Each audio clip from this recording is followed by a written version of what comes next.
Hai, Assalamualaikum warahmatullahi wabarakatuh. Hai teman-teman, pada kesempatan kali ini saya akan menyampaikan materi tentang pengertian belajar dan tujuan bimbingan belajar di sekolah dasar. Tugas ini saya selesaikan untuk melengkapi tugas mata pelajaran, mata kuliah, bimbingan dan konseling oleh dosen pengampu Ibu Rapita Aprilia SPD MPD. Pengertian belajar dan tujuan bimbingan belajar di sekolah dasar. Setiap murid, khususnya di sekolah dasar, memiliki perbedaan antara satu dan lainnya. Di samping terdapat persamaannya. Perbedaan menyangkut kapasitas intelektual, keterampilan, motivasi, persepsi, sikap, kemampuan, minat, latar belakang kehidupan dalam keluarga, dan lain-lain. Perbedaan ini cenderung akan mengakibatkan adanya perbedaan pula dalam belajar setiap murid, baik dalam kecepatan belajarnya maupun keberhasilan yang dicapai murid itu sendiri. Murid datang ke sekolah dengan harapan agar bisa mengikuti pendidikan dengan baik, tetapi tidak selamanya demikian. Ada berbagai masalah yang mereka hadapi bersumber dari ketegangan karena tugas-tugas yang diberikan oleh guru, ketidakmampuan mengerjakan tugas tersebut, atau keinginan untuk bekerja sebaik-baiknya tetapi tidak mampu, persaingan dengan teman-temannya, kemampuan dasar intelektual yang kurang, motivasi belajar yang lemah, kurangnya dukungan dari orang tua, guru yang kurang ramah, dan lain-lain. Masalah-masalah tersebut tidak selalu dapat diselesaikan dalam situasi belajar mengajar di kelas, melainkan memerlukan pelayanan secara khusus oleh guru di luar situasi proses pembelajaran. Pengertian belajar diantaranya dikemukakan oleh Muhammad Surya sebagai berikut. Belajar adalah suatu proses usaha yang dilakukan individu untuk memperoleh suatu perubahan tingkah laku yang baru secara keseluruhan sebagai hasil dari pengalaman individu itu sendiri dalam interaksinya dengan lingkungan. Perubahan tersebut akan nampak dalam penguasaan pola-pola respon baru terhadap lingkungan yang berupa keterampilan, sikap, kecakapan, pengetahuan, pengalaman, apresiasi, dan sebagainya. Untuk memperoleh pengertian belajar secara komprehensif, berikut ini akan dikemukakan beberapa prinsip belajar sebagai ciri dari perubahan belajar. Prinsip-prinsip tersebut ialah: pertama, belajar sebagai usaha memperoleh perubahan tingkah laku. Perubahan yang terjadi dalam diri murid banyak sekali baik sifat maupun jenisnya. Karena itu, tidak setiap perubahan yang terjadi dalam diri murid merupakan perubahan dalam arti belajar. Kalau tangan seorang murid terjadi bengkok karena tertabrak mobil, perubahan itu karena belajar, bukan karena belajar. Tapi ciri-ciri perubahan dalam pengertian belajar adalah sebagai berikut. A. Perubahan yang disadari. B. Perubahan dalam belajar bersifat kontinu dan fungsional. C. Perubahan dalam belajar bersifat positif dan aktif. D. Perubahan dalam belajar bukan bersifat temporer dan bukan karena proses kematangan, pertumbuhan, dan perkembangan. E. Perubahan dalam belajar bertujuan atau terarah. Kedua, hasil belajar yang ditandai dengan perubahan seluruh aspek tingkah laku. Jika seorang belajar sesuatu, sebagai hasilnya ia akan dapat mengalami perubahan tingkah laku secara menyeluruh dalam sikap, kebiasaan, keterampilan, pengetahuan, dan sebagainya. Misal contoh, jika seorang anak telah belajar naik sepeda motor, maka perubahan yang paling nampak dalam diri dia ialah keterampilan naik sepeda motor itu. Akan tetapi, ia telah mengalami perubahan-perubahan lainnya, seperti pemahaman tentang cara kerja sepeda motor, pengetahuan tentang jenis-jenis sepeda motor, pengetahuan tentang alat-alat sepeda motor, cita-cita untuk memiliki sepeda motor yang lebih bagus, kebiasaan membersihkan sepeda motor, dan sebagainya. Jadi, aspek perubahan yang satu berhubungan erat dengan aspek yang lainnya. Ketiga, belajar merupakan suatu proses. Perbuatan belajar merupakan suatu kegiatan, yaitu merupakan suatu bentuk usaha individu secara aktif dalam memenuhi kebutuhan untuk mencapai tujuan. Segala aspek tingkah laku merupakan suatu rangkaian kegiatan yang saling berhubungan. Dengan demikian, belajar merupakan kegiatan yang berlangsung terus-menerus, aktif, dan bukan dalam keadaan diam ataupun pasif. Keempat, proses belajar terjadi karena ada dorongan dan tujuan yang akan dicapai. Dalam proses belajar selalu ada tenaga pendorong dan ada tujuan yang akan dicapai. Dan belajar merupakan salah satu cara individu untuk memenuhi kebutuhannya. Misal, seorang murid belajar komputer karena didorong oleh kebutuhan, karena tugas-tugas yang diberikan oleh guru harus dikerjakan melalui komputer. Dengan demikian, besar dorongan yang dirasakan individu dan makin jelas tujuannya yang akan dicapai. Maka makin besar pula usaha individu untuk melakukan kegiatan belajar. Kelima, belajar merupakan bentuk pengalaman. Pengalaman dalam diartikan sebagai suatu rangkaian interaksi individu dengan lingkungan sekitarnya. Perbuatan belajar tidak dapat dipisahkan dari situasi kehidupan individu.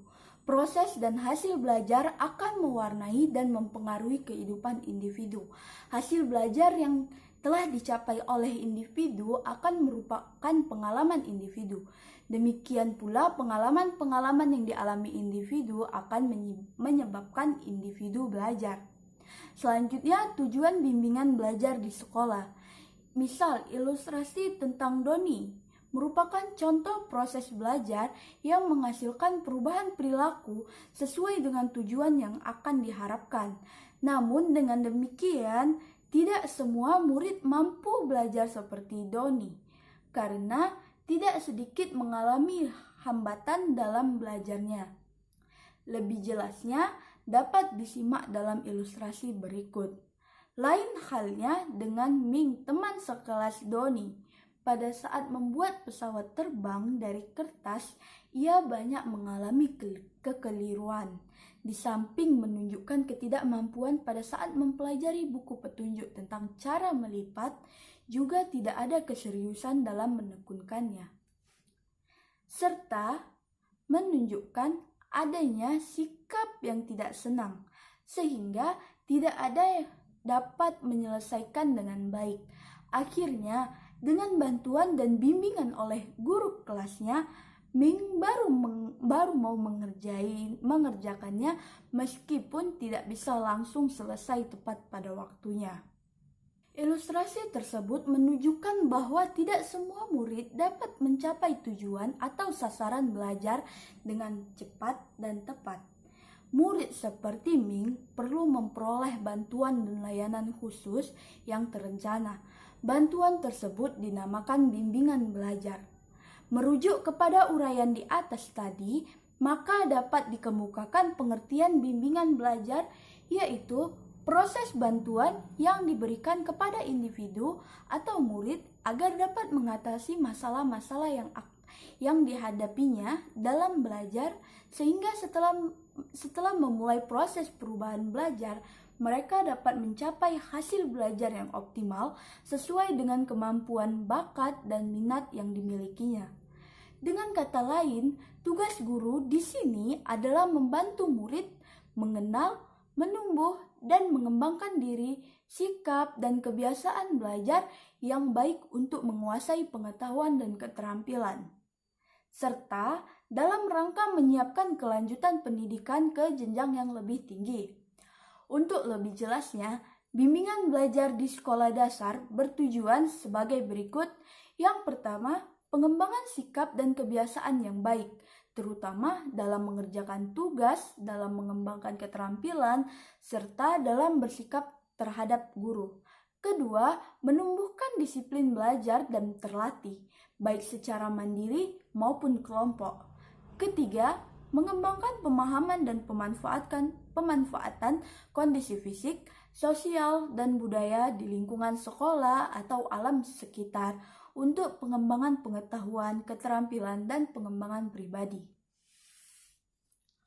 Untuk melihat kriteria keberhasilan belajar murid, guru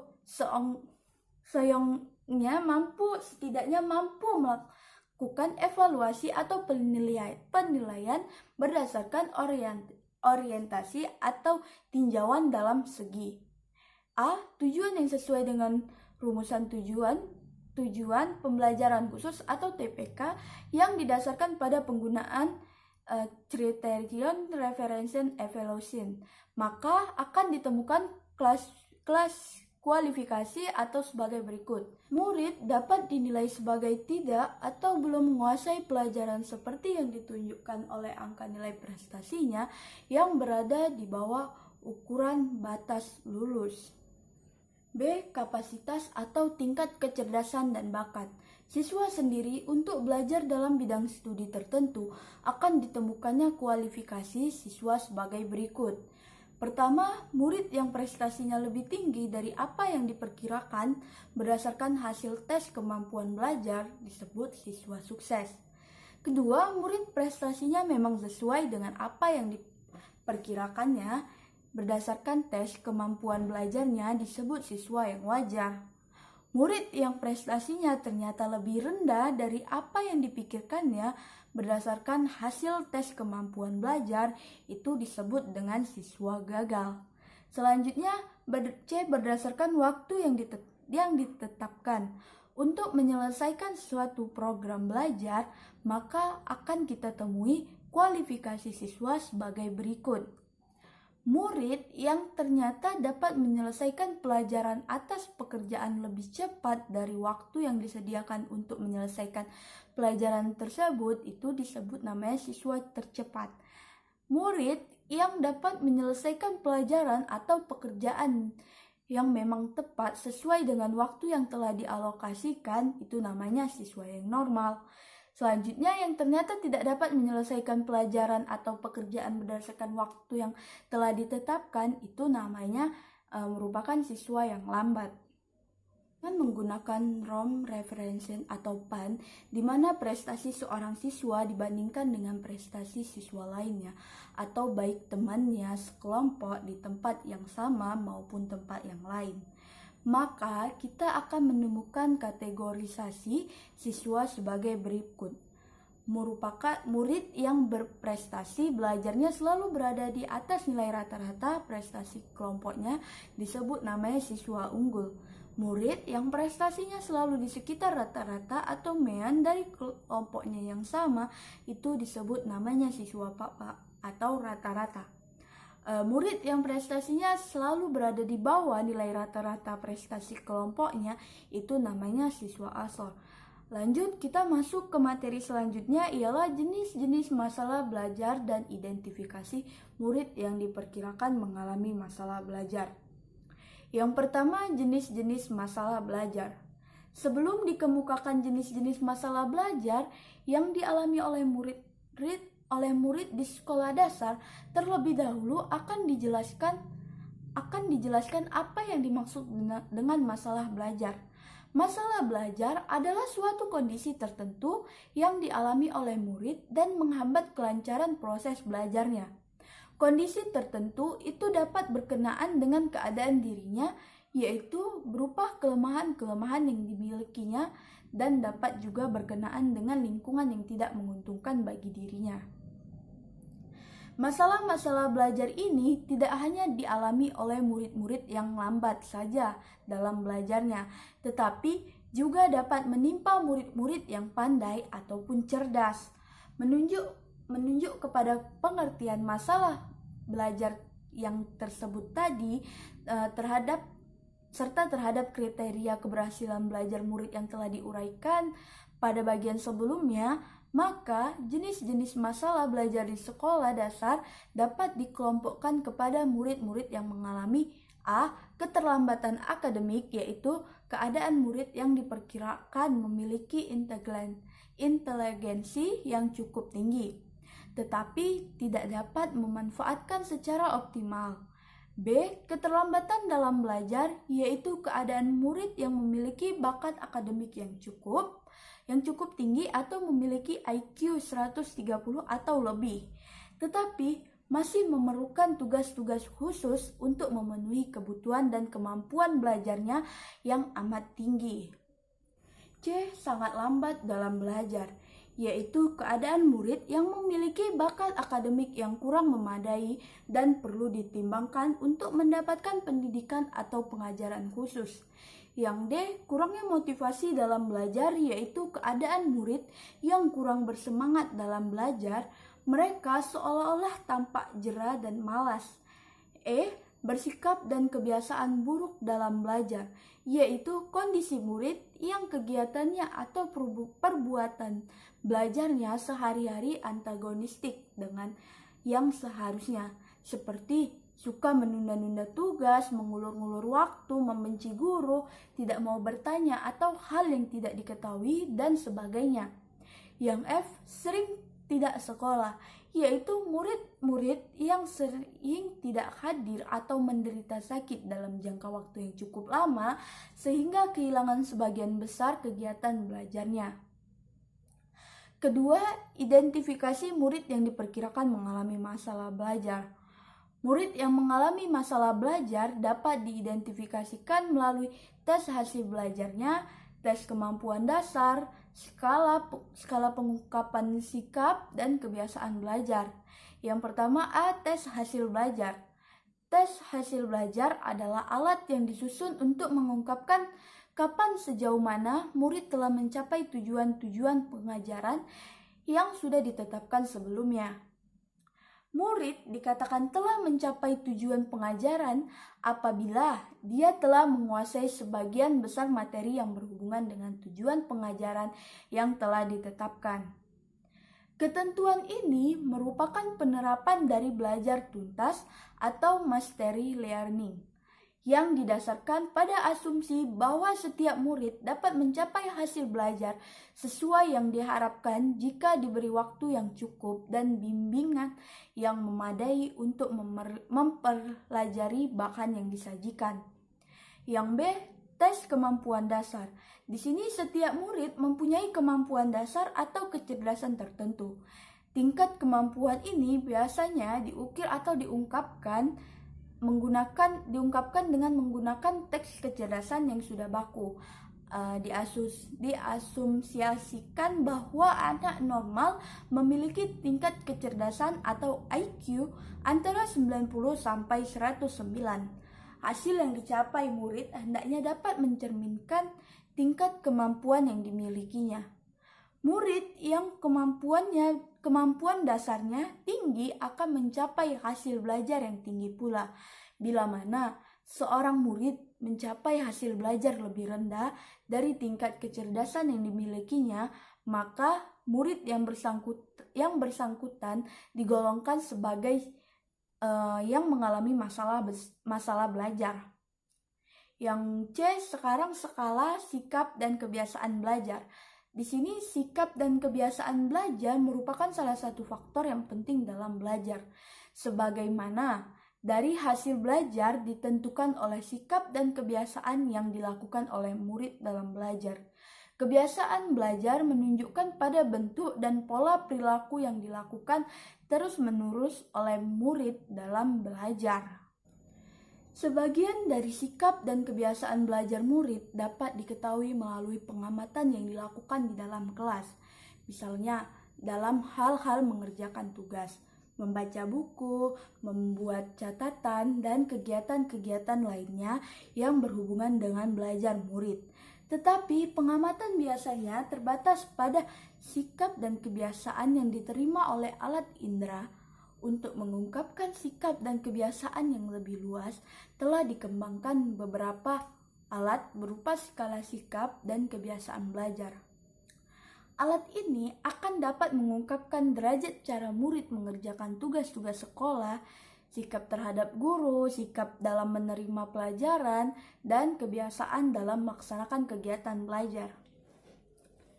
Dengan memperhatikan sikap dan kebiasaan murid, akan dapat diketahui murid-murid yang sikap dan kebiasaan belajarnya sudah memadai dan perlu terus dipertahankan, serta murid-murid yang memerlukan bantuan khusus dalam meningkatkan sikap dan kebiasaan belajarnya dengan yang baik. Selanjutnya, faktor-faktor penyebab terjadinya masalah belajar dan upaya membantu murid dalam mengatasi masalah belajar. Pertama, faktor penyebab terjadinya masalah belajar. Pada garis besarnya, sebab-sebab timbulnya masalah belajar pada murid dikelompokkan ke dalam dua kategori. Yang pertama, faktor internal atau faktor-faktor yang berada pada diri murid itu sendiri. Antara lain, A. Gangguan secara fisik seperti sesuatu pusat susunan syaraf tidak berkembang secara sempurna karena luka atau cacat atau sakit sehingga membawa gangguan emosional. Selanjutnya, panca indera mungkin berkembang kurang sempurna atau sakit atau rusak sehingga menyulitkan proses interaksi secara efektif. Selanjutnya, ketidakseimbangan perkembangan dan reproduksi serta berfungsi kelenjar-kelenjar tubuh sering membawa kelainan-kelainan perilaku, kurang terkoordinasi, dan sebagainya. Selanjutnya, cacat tubuh atau pertumbuhan yang kurang sempurna. Organ dan anggota-anggota badan seperti kaki, tangan, dan sebagainya sering pula membawa ketidakstabilan mental dan emosional. Selanjutnya, penyakit menahun atau asma dan sebagainya menghambat usaha-usaha belajar seperti optimal. Yang B, kelemahan-kelemahan secara mental, baik kelemahan yang dibawa sejak lahir maupun karena pengalaman, yaitu sukar diatasi oleh individu yang bersangkutan dan juga oleh pendidikan. Antara lain, yang pertama, kelemahan mental atau taraf kecerdasan cenderung kurang. Yang kedua, tampaknya seperti kelemahan mental, tetapi sebenarnya kurang minat dan kebimbangan, kurang usaha, aktivitas yang tidak terarah, kurang gizi, semangat atau kurang gizi, lelah dan sebagainya. Kurang menguasai keterampilan dan kebiasaan fundamental dalam belajar. C. Kelemahan emosional. Antara lain, yang pertama ialah terdapatnya rasa tidak aman. Yang pertama, terdapatnya rasa tidak aman atau insecure. Kedua, penyesuaian diri yang salah terhadap orang-orang, situasi, dan tuntunan tugas dan lingkungannya. Ketiga, tercekam rasa fobia atau takut, benci, dan antipati, mekanisme pertahanan diri. Keempat, ketidakmatangan atau immaturity. D. Kelemahan-kelemahan yang disebabkan oleh kebiasaan-kebiasaan dan sikap-sikap yang salah. Antara lain, yang pertama, tidak menentu dan kurang menaruh perhatian terhadap pekerjaan-pekerjaan sekolah. Yang kedua, banyak melakukan aktivitas yang bertentangan dan tidak menunjang pekerjaan sekolah, menolak atau malas belajar. Ketiga, kurang berani atau gagal untuk berusaha memutuskan perhatian. Keempat, kurang kooperatif dan menghindari tanggung jawab. Kelima, malas dan tidak bernafsu untuk belajar. Keenam, sering bolos atau tidak mengikuti pelajaran. Ketujuh ialah nervous atau cemas. Selanjutnya yang E. Di sini tidak memiliki keterampilan dan pengetahuan dasar yang tidak diperlukan, seperti yang pertama, ketidakmampuan membaca, berhitung, kurang menguasai pengetahuan dasar untuk sesuatu bidang studi yang sedang diikutinya secara sekuensial atau meningkatkan dan beruntunan. Yang kedua, memiliki kebiasaan belajar dan cara bekerja yang salah.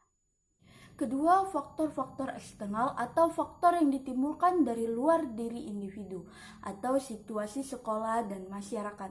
Antara lain, yang pertama kurikulum yang seragam, bahan dan buku-buku atau sumber yang tidak sesuai dengan tingkat-tingkat kematangan dan perbedaan-perbedaan individu.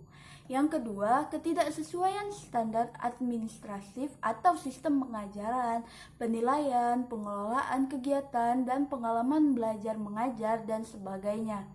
Yang ketiga, terlalu berat beban belajar siswa dan atau mengajar guru. Yang keempat, terlalu besar proporsi siswa dalam kelas, terlalu banyak menuntut kegiatan di luar, dan sebagainya. Kelima, terlalu sering pindah sekolah atau program tinggal kelas, dan sebagainya. Keenam, kelemahan dari sistem belajar mengajar pada tingkat-tingkat pendidikan dasar atau asal sebelumnya. Ketujuh, kelemahan yang terdapat dalam kondisi rumah tangga atau pendidikan, status sosial ekonomi, keutuhan keluarga, besarnya anggota keluarga, tradisi dan kultur keluarga, ketentraman dan keamanan sosial, psikologis, dan sebagainya. Kedelapan, terlalu banyak kegiatan di luar jam pelajaran sekolah atau terlalu banyak terlibat dalam kegiatan ekstrakurikuler. Yang kesembilan ialah kekurangan gizi. Selanjutnya yang kedua ialah upaya membantu murid dalam mengatasi masalah belajar. Yang pertama itu pengajaran perbaikan.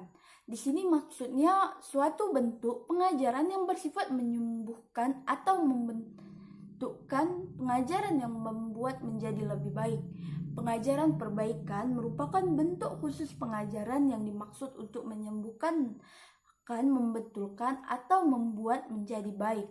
Pengajaran perbaikan dapat dilakukan kepada seseorang atau sekelompok murid yang menghadapi masalah belajar dengan maksud untuk memperbaiki kesalahan dalam proses dan hasil belajar mereka. Yang kedua di sini ialah kegiatan pengayaan. Kegiatan pengayaan ini merupakan suatu bentuk layanan yang diberikan kepada seseorang atau beberapa orang murid yang sangat cepat dalam belajar. Mereka memerlukan tugas-tugas tambahan yang terencana untuk menambah dan untuk memperluas pengetahuan dan keterampilan yang telah dimilikinya dalam kegiatan belajar sebelumnya. Murid yang cepat belajar hampir selalu dapat mengerjakan tugas-tugas lebih cepat dibandingkan dengan teman-teman yang dalam waktu yang ditetapkan. Yang ketiga ialah peningkatan motivasi belajar. Maksudnya di sini guru dan staf sekolah lainnya berkewajiban membantu murid meningkatkan motivasinya dalam belajar. Prosedur yang dapat dilakukan adalah dengan pertama, memperjelas tujuan-tujuan belajar. Jadi di sini murid akan terdorong untuk belajar apabila ia mengetahui tujuan-tujuan belajar yang hendak dicapainya. Kedua, menyesuaikan pengajaran dengan bakat, kemampuan, dan minat murid. Ketiga, menciptakan suasana pembelajaran yang menantang, merangsang, dan menyenangkan. Keempat, memberikan hadiah atau penguatan dan hukuman-hukuman yang bersifat membimbing, yaitu menimbulkan efek peningkatan bila mana perlu. Kelima, menciptakan suasana hubungan yang hangat dan dinamis antara guru dengan murid, serta antara murid dengan murid. Keenam, menghindari tekanan-tekanan dan suasana yang tidak menentu seperti suasana yang menakutkan, mengecewakan, membingungkan, dan menjengkelkan. Ketujuh, melengkapi sumber dan peralatan belajar. Kedelapan, mempelajari hasil belajar yang diperoleh. Selanjutnya di sini D, peningkatan keterampilan belajar. Prosedur yang dapat dilakukan dalam materi peningkatan keterampilan belajar ialah pertama, membuat catatan waktu guru mengajar. Kedua, membuat ringkasan dari bahan yang dibaca. Ketiga, mengerjakan latihan-latihan soal. Selanjutnya, bagian E yaitu pengembangan sikap dan kebiasaan belajar yang baik. Di samping dengan cara bantuan di atas, terdapat beberapa cara yang lain yang dapat dilakukan guru untuk menimbulkan sikap dan kebiasaan belajar yang baik adalah yang pertama itu membantu murid menyusun rencana yang baik. Kedua, membantu murid mengikuti kegiatan-kegiatan belajar mengajar di dalam kelas. Ketiga, melatih murid dengan cara supaya membaca cepat. Yang keempat, melatih murid untuk dapat mempelajari buku pelajaran secara efisien dan efektif. Yang kelima, membiasakan murid mengerjakan tugas-tugas secara teratur, bersih, dan rapi.